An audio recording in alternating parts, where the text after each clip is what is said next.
निमन बात।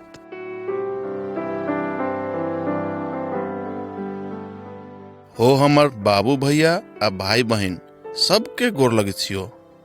आबा परमेश्वर के बारे में सत्य वचन सुना। ई चित्र वाला किताब ला आ जब ई संगीत के धुन सुन लेबा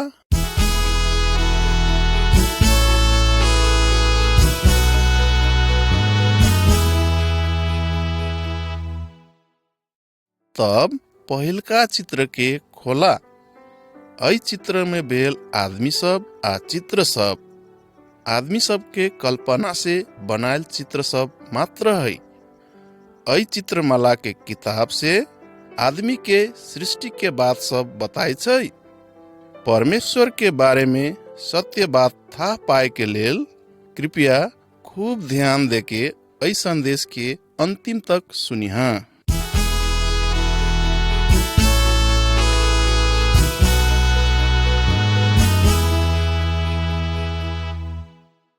चित्र नंबर 1। अई चित्र में हमनी देखित छी कि बहुते बरिस अगाडि ई पृथ्वी न रहलै। ओई समय जमीन, पानी, पशु आ गाछी वृक्ष सब कुछो न रहलै, कुछो में न जान रहलै। ओई समय परमेश्वर मात्र रहलै, जे एगो मात्र जिंदा परमेश्वर है। जुगो से परमेश्वर औटे जगह में है। परमेश्वर सब चीज ऊपर राज करित है। ऊ कोनो खराब बात न करित है। कथी लेल कि ऊ पवित्र है। ऊ कहियो भी सत्य बात बोली छै।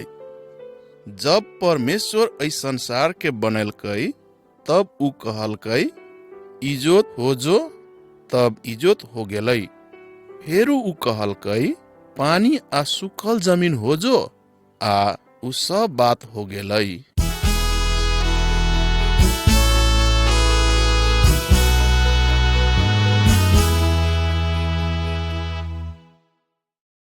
चित्र नंबर 2।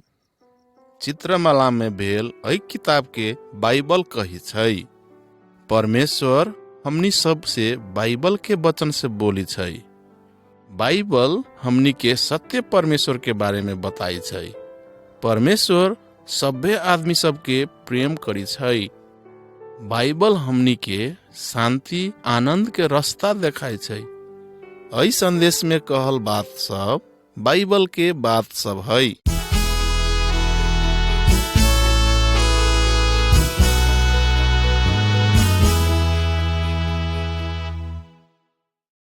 चित्र नंबर 3। अई चित्र में हमनी देखित छियै कि सृष्टि के समय में जब परमेश्वर अपन वचन बोललकै तब घाम, जून, तारा सब सृष्टि भेलै। हमनी के खाए वाला फल फूल तरकारी सब साथे सब गाछी वृक्ष सब परमेश्वर बनलकै आ कहलकै ई निमन है। तेकर बाद परमेश्वर सबसे पहिलका आदमी के बनलकै, जेकर नाम आदम रहलै। तेकर बाद परमेश्वर आदम के लेल एगो जनाना के बनलकै, जेकर नाम आदम हवा कह के रखलकै। परमेश्वर के बनायल सब चीज में आदम आ हवा के अधिकार देलकै। आदम आ हवा परमेश्वर संगे एक आपस में स्वाभाविक रूप से बातचीत करित रहलै आ संगति करित रहलै। हरेक दिन परमेश्वर ओकनी लग अबित रहलै, ओकनी सबके भेटित रहलै आ आपस में बातचीत करित रहलै।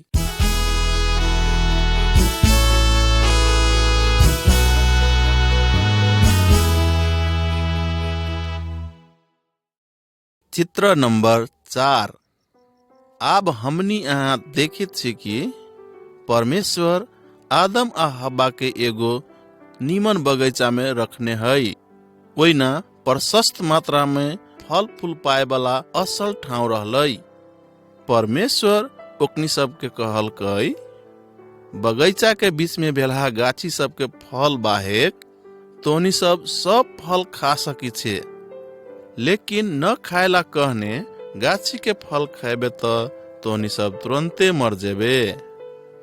लेकिन आदम आ हब्बा बाहेक ओई बगीचा में एगो दुष्ट भी रहलै, जेकर नाम शैतान रहलै। शैतान भूत प्रेत आ दुष्ट आत्मा सबके राजा है। ऊ परमेश्वर आ आदमी सबके शत्रु है। एक दिन शैतान आके हब्बा के फुसला के कहलकै, यदि तू ओई गाछी के फल खेबे तो न मरबे, बल्कि तू परमेश्वर जैसन हो जेबे आ सब चीज जाने लगबे।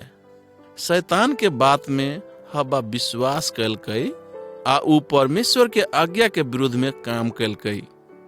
हब्बा ओई गाछी के फल तोड़ के खैलकै आ आदम के भी खायला देलकै। परमेश्वर के कहल बात न मानला के कारण ओकनी सब में पाप के प्रवेश भेलै आ परमेश्वर ओकनी सब के ओई बगीचा से निकाल देलकै। वही दिन से परमेश्वर संगे के आदमी के संबंध टूट गेलै।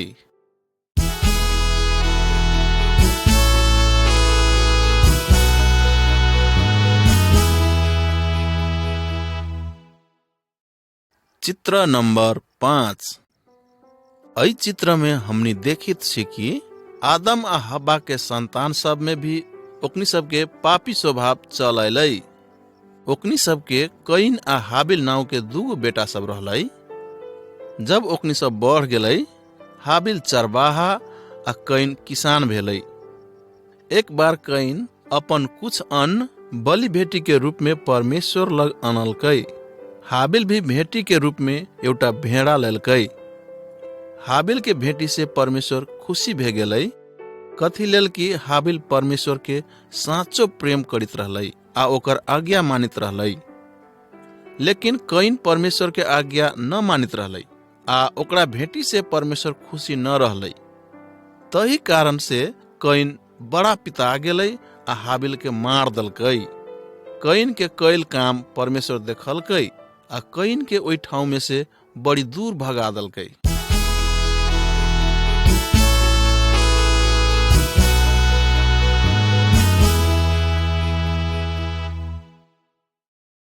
चित्र नंबर 6।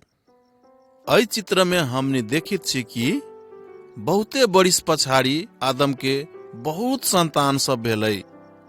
ओकनी सब सभे कोई परमेश्वर के आज्ञा पालन न कैलकै आ सब कोई अपने इच्छा अनुसार चले लगलै।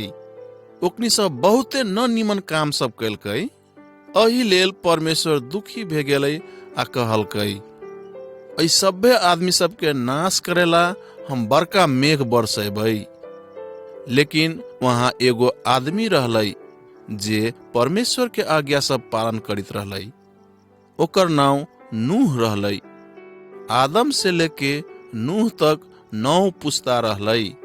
परमेश्वर नूह के कहलकै, तू एगो बड़का जहाज बना आ बनैला के बाद सब जात के प्राणी सब के एक एक जोड़ी ओई भीतरी ले आ।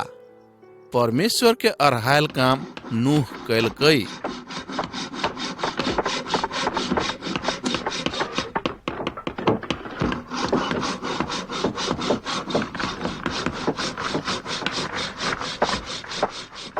तेकर बाद नूह आ ओकर घरवाली अपना 3 गो बेटा सब आ पुतोह सब के साथ साथ ओई बड़का जहाज भीतर अयलै। तेकर बाद परमेश्वर जहाज के केबाड़ बंद कर देलकै।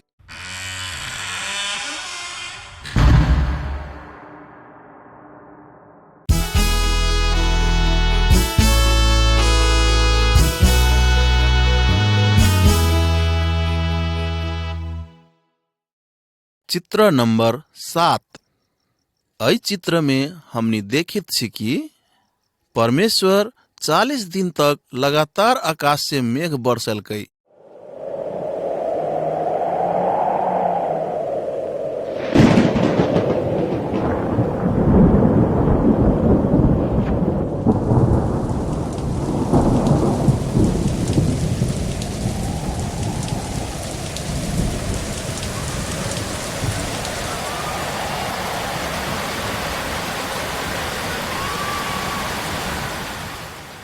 आ जमीन भीतर से भी पानी के भूल सब फूट के अलै आ संपूर्ण पृथ्वी पूरा पानी से जलमग्न भे गेलै। यहाँ तक कि अगला अगला पहाड़ सब भी पानी से डूब गेलै। जहाज से बहरा रहल जतेक जीवित प्राणी, जनावर, चिड़ै चुनमुन सब, ससरे वाला प्राणी सब आ आदमी सब पानी में डूब के मर गेलै। लेकिन नूह आ ओकर परिवार आ ओहि जहाज भीतर भेल सभे प्राणी सब बाँच गेलै। पानी न सूखे तक करीब 1 बरिस तक उ बड़का जहाज पानी ऊपर छताइत रहलै। पानी सूख के सूखल जमीन देखैला के बाद नूह, ओकर परिवार आ सभे प्राणी सब जहाज से उतर के बुले लगलै।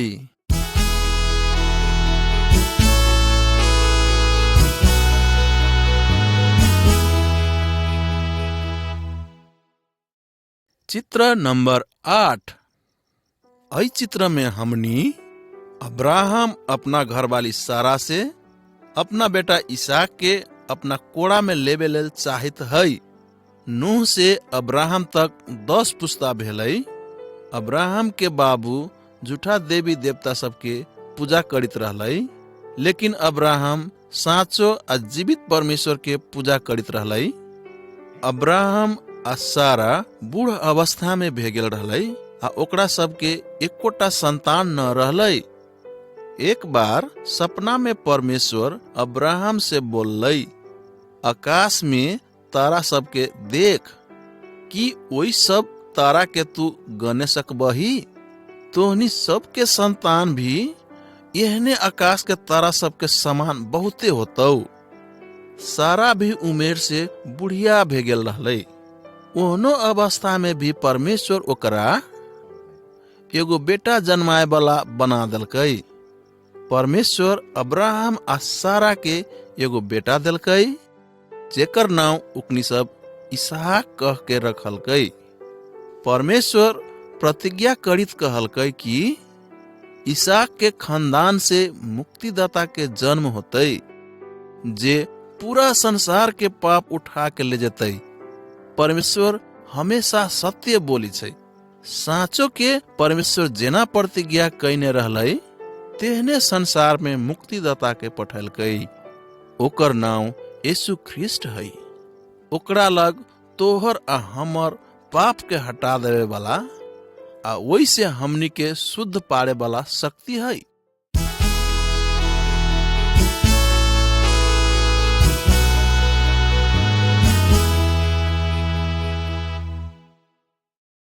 चित्र नंबर 9।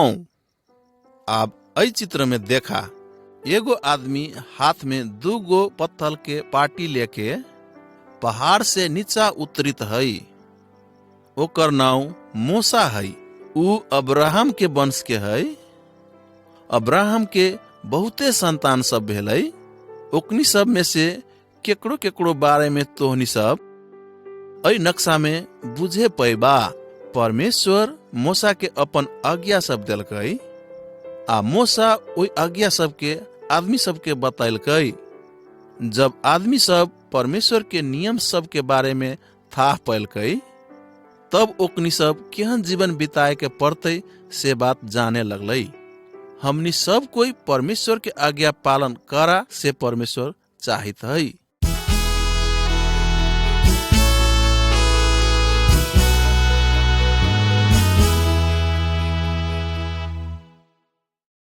चित्र नंबर 10। इस चित्र में देखो ई आदमी काठ के मूर्ति के गोर लगित है। हमनी सब अपने हाथ से बनायल देवी देवता के मूर्ति सब के अथवा कोनो भी आकृति सब के पूजा न करे के परमेश्वर हमनी सब के कहे छै। कथिला कि सत्य परमेश्वर औटे है आ हमनी ओकरा मात्र पूजा करू। ऐना ई 4 कोई प्रार्थना करित है। देखो परमेश्वर कहत है, आदमी सब के 6 दिन तक अपन सभे काम करे के पड़तै आ 7वां दिन में विश्राम लेबे पड़तै। जेना हमनी सब औरो दिन में परमेश्वर के पूजा करी छियै, विश्राम लेल दिन में औरो दिन सबसे बेसी समय निकाल के वह काम सबसे फुर्सत लेके परमेश्वर के आराधना करे पड़तई। देखो ऐ बउआ के, ऊ अपना माय बाबू के लागी खायला कुछो लबित है। परमेश्वर कही छै एहन काम करनाई बढ़िया बात है। बेटा बेटी सब अपना माय बाबू सबके प्रेम करे पड़ी छै आ माय बाबू के कहल माने के पड़ी छै। देखो है आदमी सबके जे आपस में झगड़ा करित है, परमेश्वर कहे छै तोहनी सब क्यों न हत्या कर। चित्र में भेल ऐ आदमी के देखो जे दूसरों के घरवाली के साथ न निमन काम करित है। एहन काम करनाई पाप है। परमेश्वर कहे छै हमनी सबके न निमन काम न करे के चाहे। ऐ नक्शा में देखो एगो आदमी दूसरों को के माल सामान चोराए के ले जाएला खोजित है। हमनी सब कहियो न दूसरों के माल सामान न चोरई है। परमेश्वर कहे छै दूसरों के चीज के, संपत्ति के व कोनो चीज के लोभ न करे के परमेश्वर कहे छै। हमनी सब चित्र में देखायल जैसन काम सब न करे के होई छै। परमेश्वर कहे छै ई सभे बात परमेश्वर पवित्र बाइबल धर्मशास्त्र में कहने है। हमनी के करे वाला सब बात परमेश्वर के था होई छै, लेकिन हमनी सब एहन काम सब नकारे ला चाहे छियै। लेकिन परमेश्वर हमनी के त मन के एक एक बात सब जानी छै।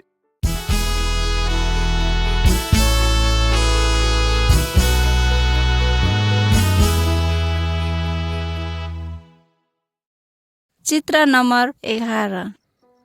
ऐ चित्र में देखो अब्राहम आ मूसा के समय में यदि कोनो आदमी पाप करित रहली त पाप से छुटकारा पावे के लागी ओही आदमी के कोनो पशु के बलि चढ़ाई पड़ित रहलै।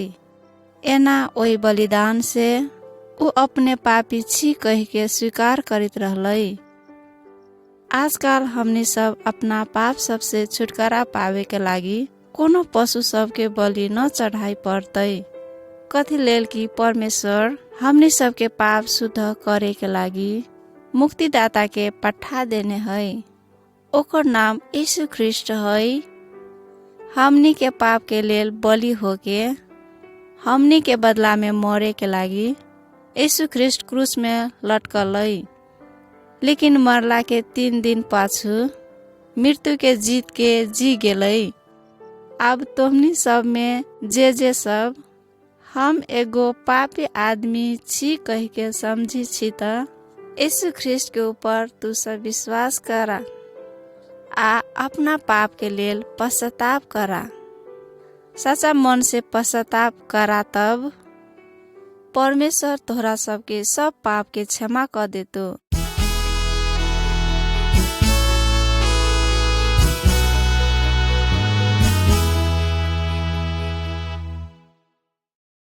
चित्र नंबर 12। अब यीशु ख्रिस्ट ऐ संसार में केना अइलै ऐ के बारे में आप सुना। ओई समय में एगो मरियम नाव के कुमारीय छौरी लड़की रहलै। ओकरा यूसुफ नाम के आदमी के साथ बियाह के लागी मंगनी के दिन धरायल रहलै। एक दिन मरियम के स्वर्ग से एगो स्वर्गदूत आके कहलकै परमेश्वर के पवित्र आत्मा से तू गर्भवती होबे आ तू एगो पुत्र के जन्म देभी, जेकरा बारे में परमेश्वर प्रतिज्ञा कइने रहलै आ उहे आदमी के सभे पाप हटतै। तेहनाइते करके परमेश्वर के स्वर्गदूत यूसुफ लग सपना में कहलकै यूसुफ मरियम से बियाह करेला नहीं डरा। सुन, जोन बालक ऊ जन्मतै ऊ परमेश्वर के पवित्र आत्मा से जन्म होइत। तेकर बाद यूसुफ मरियम से बियाह कैलकै। लेकिन जब तक बालक न जन्मलै तब तक दुनु कोई जौरे न सुतलै। एना परमेश्वर यीशु के ऐ संसार में पठलकै।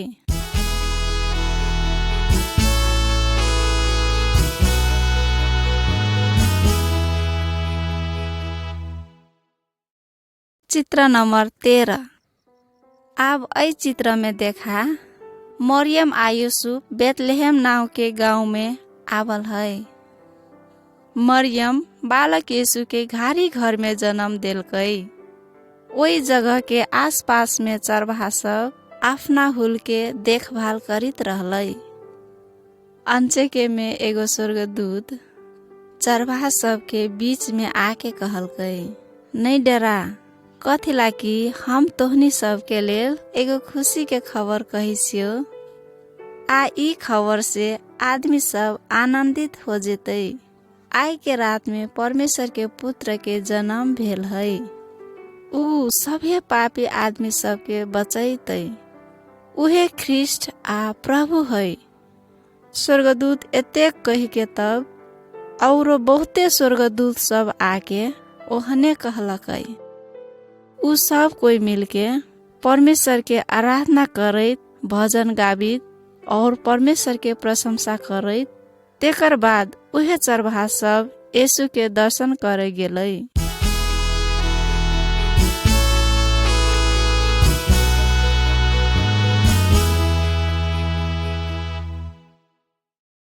चित्र नंबर 14।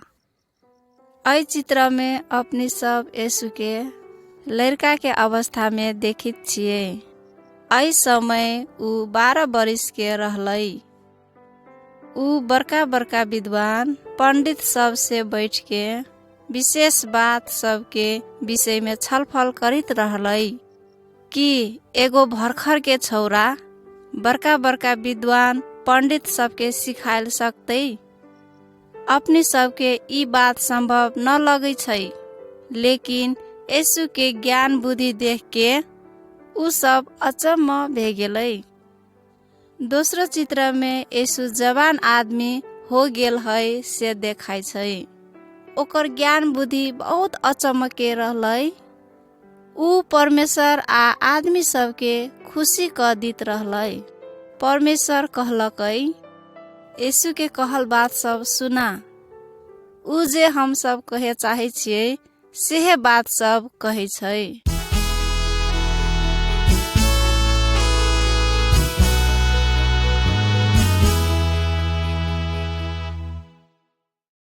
चित्र नंबर 15।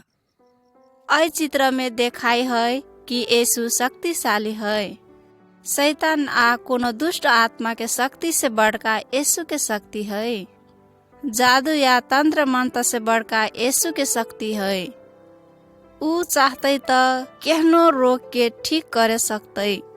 ऐना पहिल का चित्र में देखो त यीशु एगो अंधा के निमन करित रहल है। चित्र में रहला आदमी जन्मे से अंधा रहलै। बिचला चित्र में देखो त ई तनकी छौरी मर गेल रहलै, मगर यीशु ओकरा जिया देलकै। औरो ऊ बहुते मरल आदमी सब के जिया देलकै। यीशु साचो के परमेश्वर है। ऐना दोसर चित्र में हम सब यीशु के पानी ऊपरी बुलित है से देखी सा। आन्हर बिहार सब यीशु के डांट से शांत भे जाइत रहलै। संसार के सब चीज ऊपर यीशु के अधिकार है।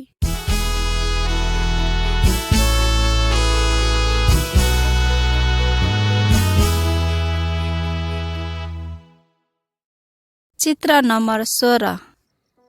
अब ऐ चित्र में देखो, यीशु कहियो भी असल काम मात्र कैलकै। ऊ कहियो न पाप कैलकै। यीशु लोग सबके सच्चा परमेश्वर के बारे में शिक्षा देलकै। जौरे संसार के सब आदमी सब पापी है आ पाप से छुटकारा पावेले एकदम जरूरी है कही के बतलकै।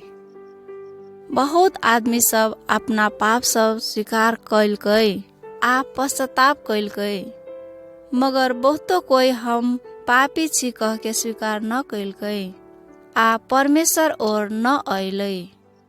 ओही सब में बहुते धार्मिक विद्वान आ गुरु सब रहलै। उहे धार्मिक विद्वान आ गुरु सब यीशु के घृणा कैलकै आ ऊ सब यीशु के अदालत में ले गेलै। सिपाही सब यीशु के पिटलकै और कोर्रा लगाइलकै।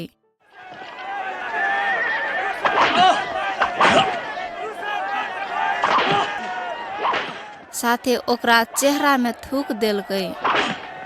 ओकरा मुरी में काट के मुकुट पहना देलकै आ उ सब ओकरा बहुत ठट्टा उड़ैलकै।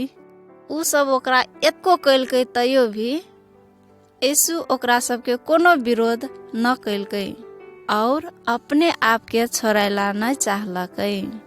यीशु एहन खराब आदमी सबके अपना ऊपर में खराब व्यवहार कैला करेला दिल की त कारण यह है कि यीशु आदमी सबके पाप के लेल बलिदान होए के लागी एहि संसार में आवल है।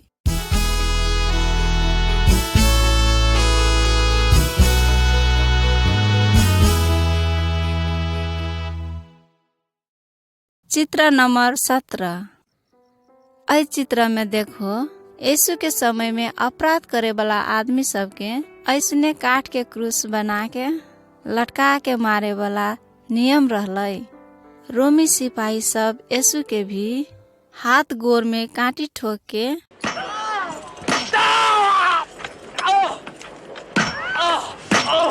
आ ठरा करके क्रूस में लटका दिलकै।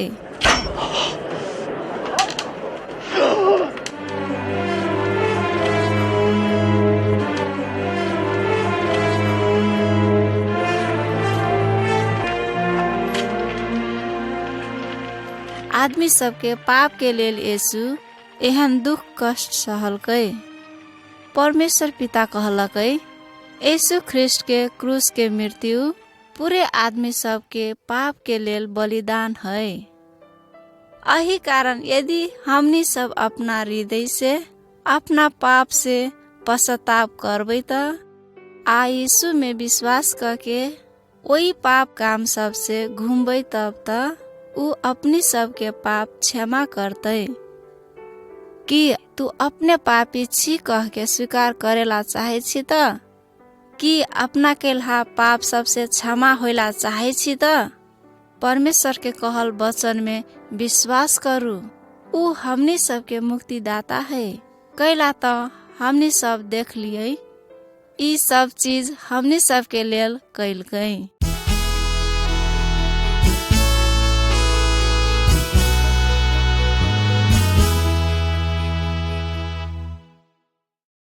चित्र नंबर 18। ई चित्र यह बताई छे कि यीशु काठ के क्रूस में मरल है। ओकर कुछ चेला सब ओकरा लाश के पत्थर के चिहान में राख के आ चिहान के मुख में बड़का पत्थर से तोप देलकै। यीशु के मरल शरीर 3 दिन तक चिहान में रहलै। मरियम आ औरो जनी जात सब ओकर मरल शरीर के देखेला चिहान में अइलै, मगर ओकनी सब चिहान के खुलल देखलकै आ यीशु के शरीर ओई जगह न देखलकै।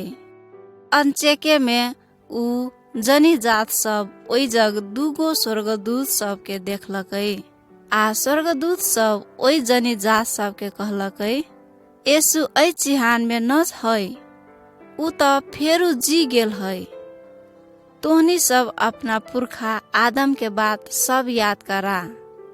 जब शैतान आदम आ हवा के फुसला के पाप करेला लगाइलकै तब उ सोचने रहलै कि उ आब संसार के मालिक हो गेलै।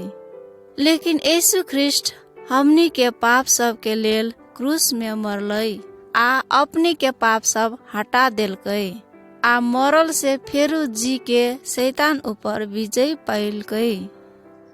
आब हमनी ऊपर शैतान के कोनो अधिकार आ शक्ति न है।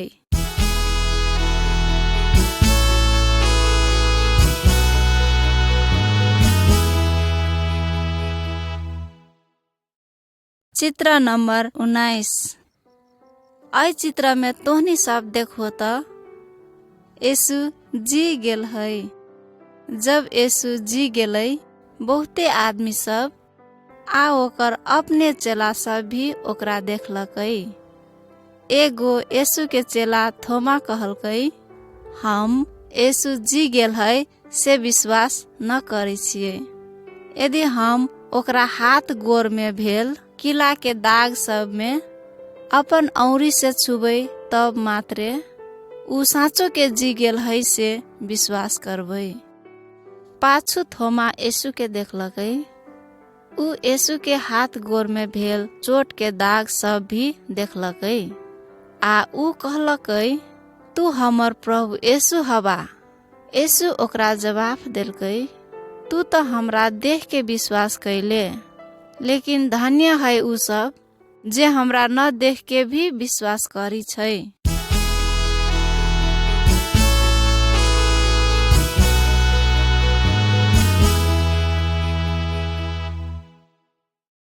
चित्र नंबर 20। अब आई चित्र में देखो, यीशु जी के उठ गेला के बाद 40 दिन तक पृथ्वी में रहलै। ऊ बहुते आदमी सबके दर्शन देलकै। यीशु अपना चेला सबके कहलकै, आब हम स्वर्ग में अपना पिता लग जाइत छियै, लेकिन तोहनी सब आदमी सबके ई बात सुनाई के कि ओकनी के पाप के लागी हम क्रूस में बलिदान भेलियै आ मृत्यु के जीत के जी गेलियै। आब जे हमरा विश्वास करतै आ हमर आज्ञा पालन करतै ओकरा सबके पाप क्षमा होतै आ हमरा संगे स्वर्ग में रहेला पैतै। चित्र में तू सब देख सकै छा कि यीशु अपन चेला सबके छोड़ के स्वर्ग ओरी जाइत रहल है। दूगो स्वर्गदूत सब चेला सबके कहलकै, यीशु फेनु क एहि संसार में घूम के अइतै।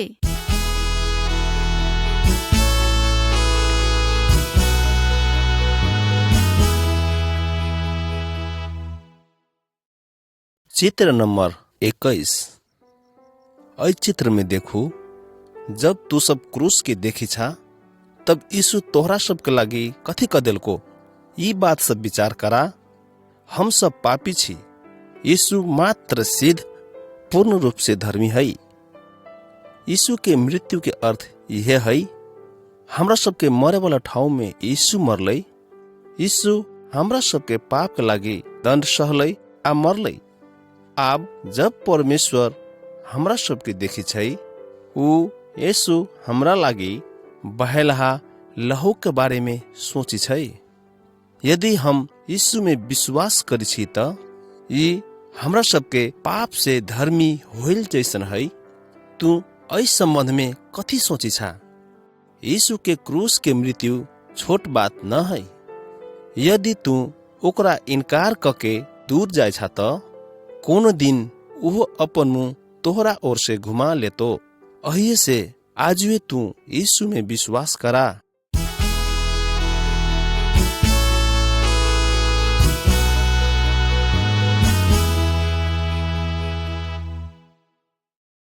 चित्र नंबर 22। अब एहि चित्र में देखू, परमेश्वर के वचन कहै छै कि रास्ता दूगो है। एउटा रास्ता यीशु को है त दोसर रास्ता शैतान के है। शैतान के रास्ता फैल है। शैतान बहुत आदमी सबके फकाई छै आ ऊ सब ओकरे रास्ता में चली छै। ऊ सब शैतान के रास्ता बहुत निमन है कह के बुझी छै, लेकिन बहुत निमन से तू देखा त ऊ रास्ता कहाँ जाके अंत होइ छै। ऊ रास्ता नरक में जाके खत्म होइ छै। तब पाछू से परमेश्वर शैतान आ ओकरा सब दुष्ट आत्मा सबके वही जगह नरक में फेंकी छै। यदि तू शैतान के पछाड़ी चलबा त वही डर लागे वाला जगह नरक में तू नाश होबा। अब हम तोहरा सबके यीशु के रास्ता के बारे में बताई छियो। ये रास्ता असेक है आ बहुत कम आदमी एहि रास्ता में लागल है।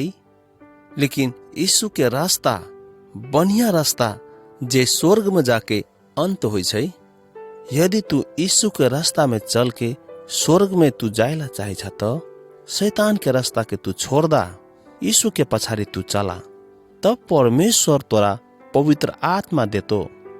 तब ऊ तोरा सबके रास्ता में ऊ चलतो आ ऊ तोरा सहायता करतो। तोरा यीशु के रास्ता में बराबर चले के लागी पवित्र आत्मा तोरा सहायता करतो। कि तू यीशु में विश्वास करी छा? यदि तू यीशु में विश्वास करला चाहे छा त एहनाइते तू यीशु प्रभु के साथ तू प्रार्थना करा। प्रभु यीशु, हम एक पापी आदमी छी कह के स्वीकार करे छियो। हमर पाप के ज्याला तीर देवे के लागी तू क्रूस में मर देला कह के हम विश्वास करी छी। प्रभु यीशु हमरा तू क्षमा करा आ हमर हृदय के पवित्र बना दा ताकि हम परमेश्वर के साथ रहला सकी। धन्यवाद यीशु हमर प्रार्थना सुन देवे के लागी। आमीन। यदि ई प्रार्थना तू अपन हृदय से कहने छा तो आप तू परमेश्वर के संतान आ परमेश्वर तोहर पिता भेलो।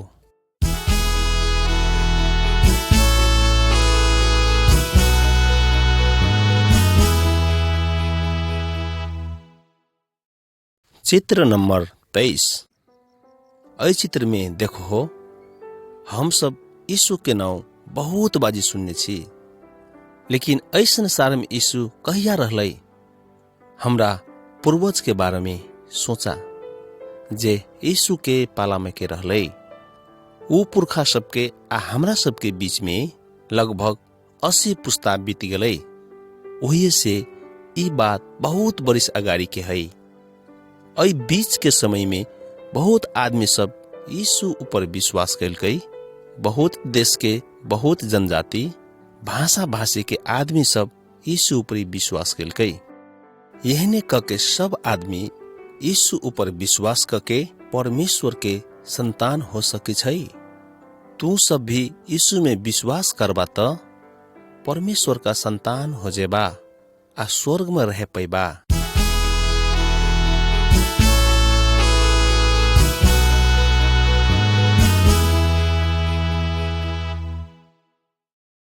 चित्र नंबर 24। ऐ चित्र में देखो, यीशु के समय में एगो निकोदेमस नाव के धार्मिक गुरु रहले। एक रात ऊ यीशु लगन आके बातचीत कैलकै। यीशु के सिखाला बात निकोदेमस बुझेला चाहत रहले, लेकिन यीशु के था रहले कि निकोदेमस परमेश्वर के परिवार के सदस्य न है। तही कारण से यीशु ओकरा कहलकै, यदि कोनो आदमी नया होके न जन्मते त ऊ परमेश्वर के परिवार में प्रवेश करे लगी न सकते आ स्वर्ग न जाई सकते। निकोदेमस ऐ के बारे में कुछ विचार कैलकै आ अचम्म मान के कहलकै, कोनो आदमी एक बाजी जन्म लेला के बाद में फेरू केना जन्मेला सकते कि ओकर माई ओकरा फेरू अपना गर्भ में दोहरा के रखेला सकते। यीशु निकोदेमस के कहलकै, केवल परमेश्वर के आत्मा मात्र आदमी के नया जीवन देवे सकते। एहने आदमी मात्र परमेश्वर के परिवार में गणना कैल जेते आ स्वर्ग जाए के लागी योग्य के होते। आदमी अपने आप के परिवर्तन करे लागी न सकते। कथी लेल कि आदमी सब पापी है। यदि हम पापी छी कह के मान लेबै त आ हमरा सब के पाप सब प्रभु यीशु ख्रिस्ट हटा देते कह के विश्वास करबै तब परमेश्वर के पवित्र आत्मा हमरा सबके नया जीवन देते। यीशु इस सब बात निकोदेमस के कहलकै, यदि तुम भी यीशु से अपना पाप अधर्म आ अपराध सब क्षमा कर देबा कह के कहबो हो त परमेश्वर के आत्मा तोहरा एगो अलग नया व्यक्ति बनैतो।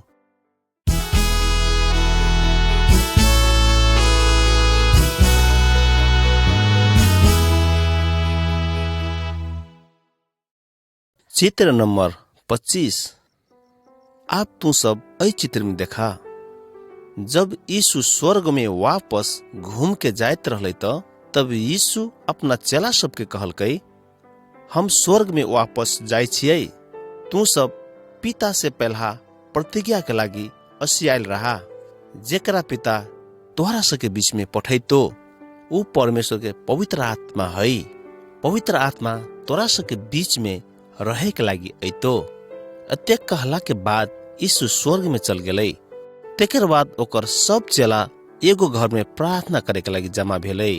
कुछ दिन के बाद में ऊ सब अपना प्रार्थना के ला घर भीतर बहुत हवा विहार आवल जैसन आवाज सुनलकै, लेकिन ऊ आन्हर बिहार न रहलै। ऊ त परमेश्वर के आत्मा अवित रहलै।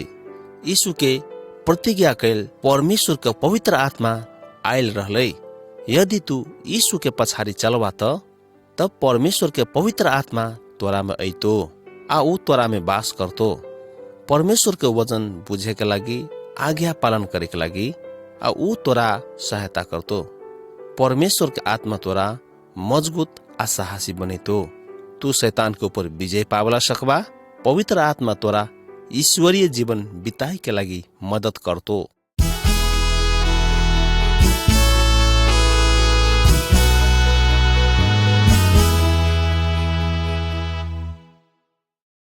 चित्र नंबर 26। फेरू एहि नक्शा में देखा, जब हम सब अंधकार में बुलै छी त हम सब प्राय डरा जाइ छियै। शैतान के कहल जैसन मन्नाई वा अपने इच्छा के अनुसार चलाई कह के अंधकार में चलाई जैसन है। यदि हम सब शैतान के पछाड़ी चली छी त हम सब हमेशा डराइत रहबै। लेकिन हम सब यीशु के पछाड़ी चलबै तब कोनो चीज से हमरा सबके डराए लगी न पड़तै। ई त इंजोत में चले जैसन है। यीशु हमरा सबके देखित रहे छै आ कोनो चीज हमरा सबके नुकसानी कर लगी न सकते। यीशु के था है कि हम सब बहुत बाजी डरा जाय छी। लेकिन जब हमरा सबके डर लागे के अनुभव होई छै, वही समय हम सब यीशु से प्रार्थना करेला सकबै। तब ऊ हमरा सबके सब किस्म के डर से छुटकारा करतै आ हमरा सबके फेरू डराए लगे न पड़तै।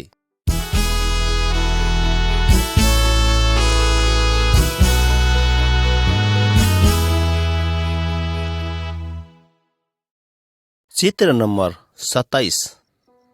यीशु में विश्वास करे वाला हरेक व्यक्ति के बाइबल के वचन अनुसार जियला पड़तै। बाइबल परमेश्वर के वचन है।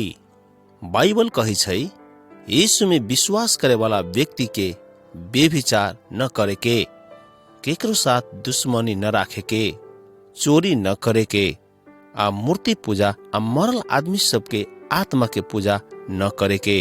यीशु में विश्वास करे वाला व्यक्ति के क्रिस्चियन कही छै।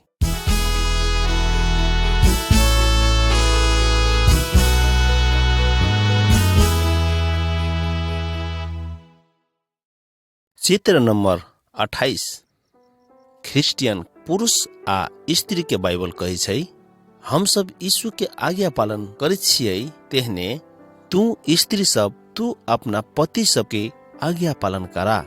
जहना यीशु हमरा सबके प्रेम करे छै, वसनाइते तू पति सब तू अपना पत्नी सबके प्रेम करा। परमेश्वर हमरा सबके एतेक प्रेम कलकै कि हमरा सबके बचाई के लागि यीशु मरलै। बाइबल कही छै, बेटा बेटी सब तू अपना बाऊ माई के आज्ञा पालन करा। हे माई बाऊ सब अपना बेटा बेटी सबके रेख देख करा आ ओकरा सबके यीशु के बारे में बतावा आ हमरा सबके केना के जियला पड़ते कह के परमेश्वर हमरा सबके कह देने है। वही से हमरा सबके असल जीवन जिए के लागि परमेश्वर चाहे छै।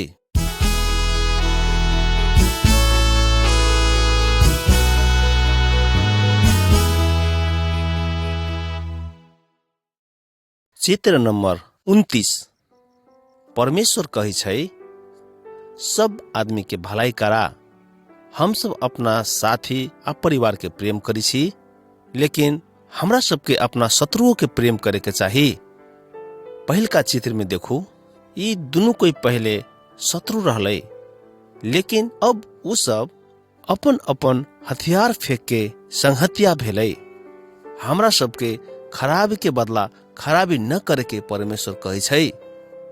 वही प्रकार से दोसर का चित्र में देखू, ये दोनों फरक जाति के आदमी सब है। ये जात सब आपस में सब दिन झगड़ा करे छै, लेकिन ऐना एक दूसर के सहयोग करित देखी छा। क्रिश्चियन सबके दोसर के सहायता करिला पड़ते, ओकरा सबके बदला लेवे के काम न करेला पड़ते।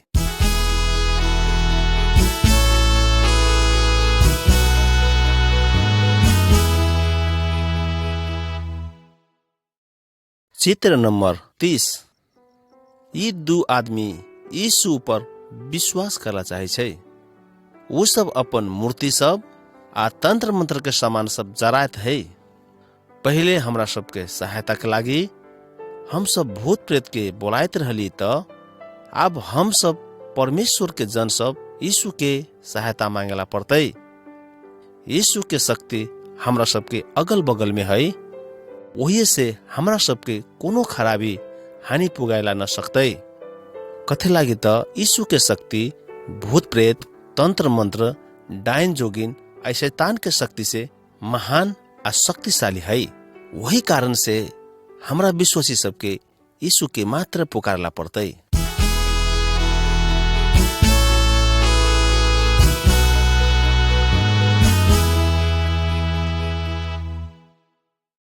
चित्र नंबर 31।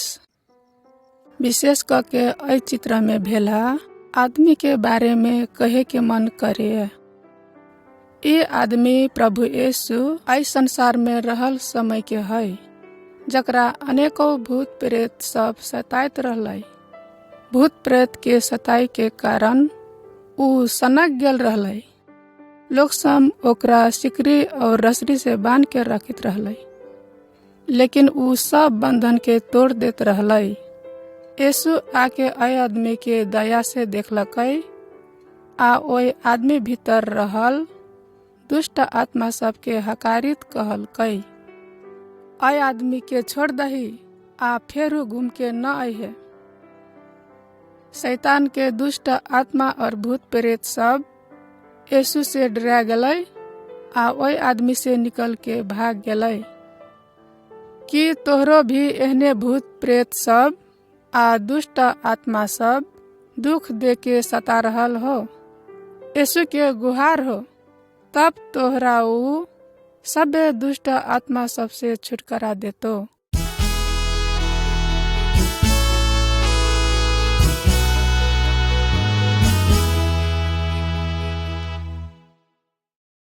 चित्र नंबर 32। यीशु के रास्ता में चलना सहज न है से हमनी सब सुन लेलिए। हमनी के भीतर में एगो बड़ी गो लड़ाई भेल हम सब अनुभव करे छे। परमेश्वर के आत्मा से हमनी के ओकर रास्ता में चले लेल परमेश्वर के पछुआई आ पवित्र जीवन जिये लेल सहायता करित है। त शैतान भी कोनो षड्यंत्र रचित रही है। ऊ हमनी के परीक्षा में पार के न निमन काम अर्थात पाप करे लगाइत रहे छै। शैतान हमनी के कही छै, धनी हवेला खूब कड़ा मेहनत कर, धनिक होवे तब तू अपन नाम कमेबे आ तोहर जीवन सुखमय हो जेतो। अपना बारे में मात्र सोच, दोसर के वास्ता न कर। तू जे चाहे छे वही बारे में सोच। शैतान एहने झूठ बात सब हमनी सब के कहतब आ हमनियों के भी एहने बात सुने के मन करी छै। हमनी सब जेहने शैतान सब कही छै तेहने बात सब करे के मन करी छै।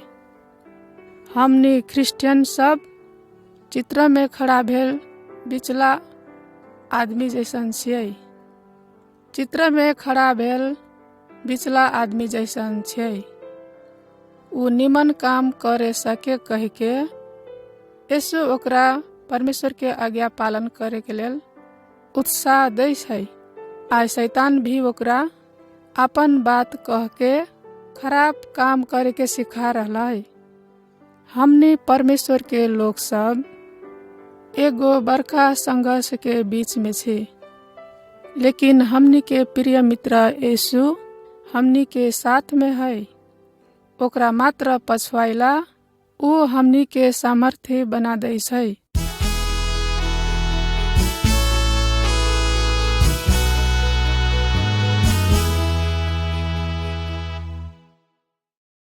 चित्र नंबर 33। यीशु ई कथा आदमी सब के सुनैने है। एगो बाप के दूगो बेटा सब रहलै। एक दिन छोटका बेटा बाप लग अयलै आ अपन अंश मांगलकै। बाप कतको समझलकै बुझलकै तैयो ऊ न मानलकै आ अपन हिस्सा लेके ऊ गांव छोड़ के एगो बड़का शहर में चल गेलै। ऊ शहर में पुग के दारू पानी आ मौज मजा में सब रुपया पैसा खर्च कर लेलकै। ऊ अपन जे मन करित रहलै सब कर लेलकै, जै कारण तुरंत ओकर धन संपत्ति ओरिया गेलै। तब ऊ एगो भिखमंगा जैसन हो गेलै।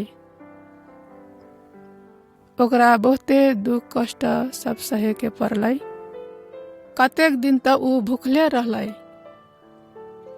तनका दिन के बाद बल्ल ओकरा होश एलै आ पछताइत बाप लग ऊ घूम के अलै। आ ऊ घूम के अपना बाप से आके क्षमा मांगलकै। बाप अपना बेटा के बहुते प्रेम करे के कारण से ओकरा क्षमा कर देलकै आ सब दिन के लागी ओकरा घर में रहे देलकै। हमनी सब कोई यीशु जे कहने है ऐ कथा के छोटका बेटा जैसन छे। हमनी सब कोई के परमेश्वर पिता बहुते प्रेम करी छे। हमनी के कैल अपन पाप आ ओकर आज्ञा तोड़ला के कारण से लाज में पड़ी छे। तब वही आदमी जैसन अपना पाप स्वीकार करके यीशु में अबै तब परमेश्वर हमनी के सबे पाप आ अशुद्धता सबके क्षमा कर देतै।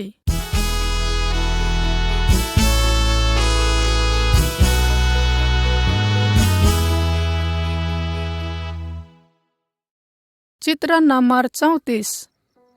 ऐ नक्शा में देखो, तू बीमारी पड़े छा त कथी करे छा?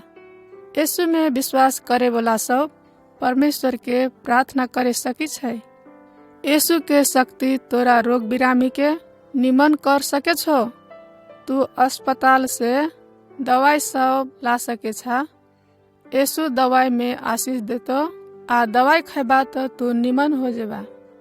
धामी गुनी जे भूत प्रेत खिला के दुष्ट आत्मा सबके शक्ति से रोग बिरामी के निमन करेला चाहे छै, ओकनी सबके यीशु में विश्वास करे वाला परमेश्वर के जन सब झाड़ फूक करेला, निमन करेला, हाथ देखे लागी, बीमारी निमन करे के लागी न बोलाए के होई छै, साथे ओकनी लग जाहो के न होई छै। यीशु के शक्ति ओकनी सबके शक्ति से बहुत बढ़ के है। बाइबल कही छै कि हमनी के देह परमेश्वर के रहे वाला मंदिर है। तही कारण हमनी के एकरा बढ़िया से देखभाल करे पड़तै। परमेश्वर हमनी के पिता है जे हमनी सब कोई के प्रेम करी छै। कहियो काल ऊ हमनी के विश्वास के जांच करे लेल हमनी के जीवन में एहनो दुख कष्ट के समय भी आवे दै छै। परमेश्वर हमनी के जे दै छै वही सब के लेल हमनी ओकरा धन्यवाद देवे के पड़ी छै।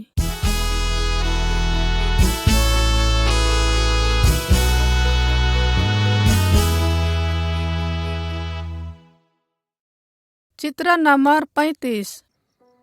आई चित्र में देखो, हमनी सब कोई के एक दिन मरही के पड़तै से बात विचार करा।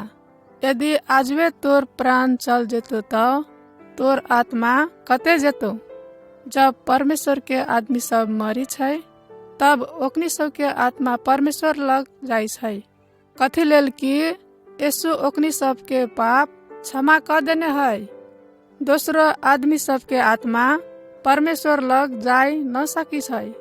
कथी लेल कि ओकनी सब के पाप यीशु में क्षमा न भेल रही छै। यदि तू यीशु में विश्वास करके अपना पाप के क्षमा न मांगने छा त तोहर आत्मा गंधक के आगी भेला जगह नरक में जेतो। यदि तू यीशु के विश्वास कइने छा तब तू मरबा तब तोहर आत्मा स्वर्ग में जैतो, जैना सब निमन बात सब रहे छै, ओइना दुख कष्ट आ पीड़ा न होई छै, ओइना लड़ाई झगड़ा जेहन बात सब भी न होई छै। स्वर्ग में खाली खुशी आ आनंद के बात सब मात्र होई छै।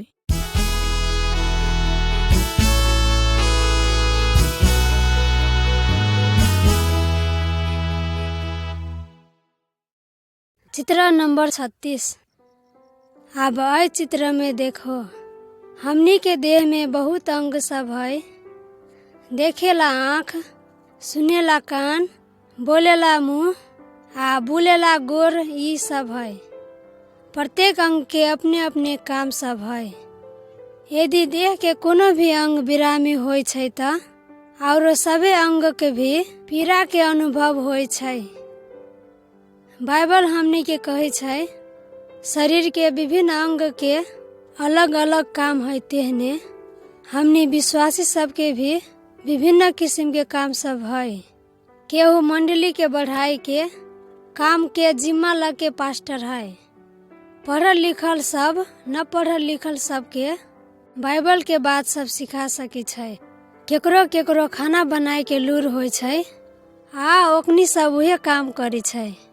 केहू केहू परमेश्वर के प्रशंसा के लागी गीत भजन सब बना सकी छै। केहू भी तोहरा काम से हमर काम निमन है कह के न सोचे के चाहे। हमनी जे करे छियै यीशु के लागी करे छियै। तू अपने केहन केहन काम करे सकबा से जाने के लेल परमेश्वर से प्रार्थना करे सके छा। यदि केहू बिरामी आ दुख अवस्था में है त हमनी सब ओकरा लेल प्रार्थना कर दे सके छियै और अपने से सकबर सहयोग कर सके छियै। यह भी यीशु के लेल कैल एगो सेवा है।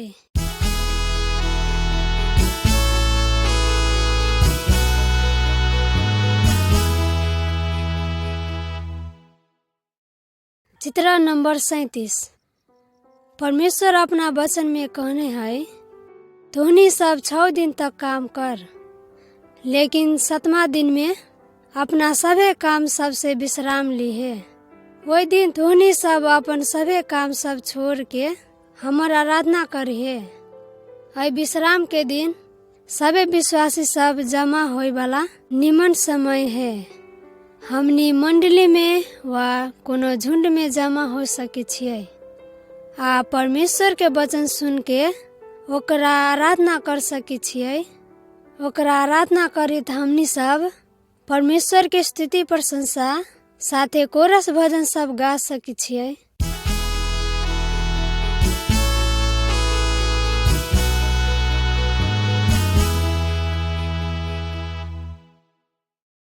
चित्र नंबर 38। हर चित्र में देखो अखन तो यीशु स्वर्ग में है, लेकिन एक दिन फिर वो इस संसार में अतै। वो परमेश्वर में विश्वास करे वाला अपना बेटा बेटी सबके लेबे अतै। ओकनी सबको यीशु प्रभु के साथ सब दिन के लेल स्वर्ग में रहे लागे जैतै। यीशु के विश्वास न करे वाला नया जन्म न पायल आदमी सबके वो न ले जेतै। वो सबको यीशु के विश्वास न करे वाला आदमी सब नरक के आगे वाला कुंड में जाय पड़तै। यीशु कहिया कखनती अतै से बात के ज्ञान हमनी केकरो न है। तही कारण से हमनी सब कोई ओकरा आगमन के प्रतीक्षा करित तैयारी के साथ ओकर रास्ता देखे पड़तै। के तू भी यीशु के आगमन के लागी तैयारी छा?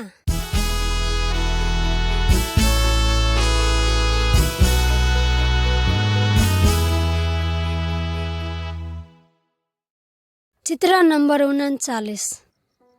अब हमनी यही चित्र में देखबै ये दूगो आदमी सब सुखलाबा गाछी के ठार सबके जराइत है। निमन गाछी सब में निमन फल फरिस है, लेकिन सुखलाबा ठार सब में कोनो फल न फराई सकते।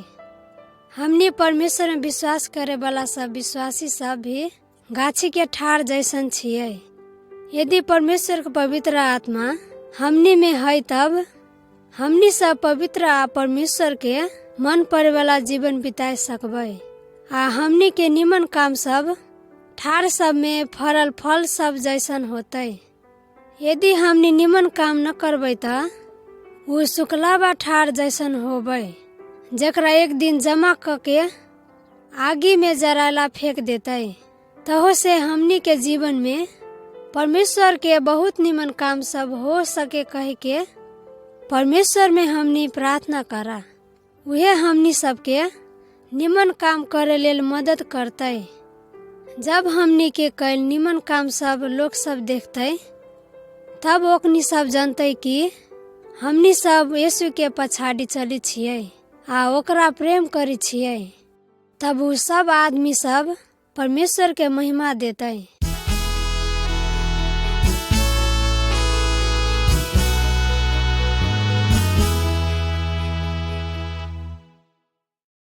चित्र नंबर 40। ये चित्र चित्रमाला के अंतिम चित्र है। जहिया यीशु इस संसार में रहले तहिया उ अपना चेला सबके ये आज्ञा सब देलकै। वो कहलकै सब जगह में जो सब आदमी लग हमर निमन बात सब पुगा। जब तोहनी सब एना करबे त हम तोहनी सब के साथ रहबो। हमरा सब बात पर अधिकार आ सकती है। ओकर भी आज्ञा ये आज्ञा विश्वास करे वाला सब विश्वासी सब के लेल भी है। यदि हमनी यीशु के पछुआई त और आदमी सब के ओकर बारे में बताई के हमनी सब के कर्तव्य है। हमनी सब कोई प्रभु यीशु हमरा निम्ति कदे नहीं से बड़का काम के बारे में कहे के पड़ते। जब हमनी इनका करबे तब परमेश्वर के आत्मा हमनी के जीवन में काम करते। वो हमनी के बौकार आ हिम्मतगर बनैते आ हमनी के जीवन के खुशी आ आनंद से भर देते।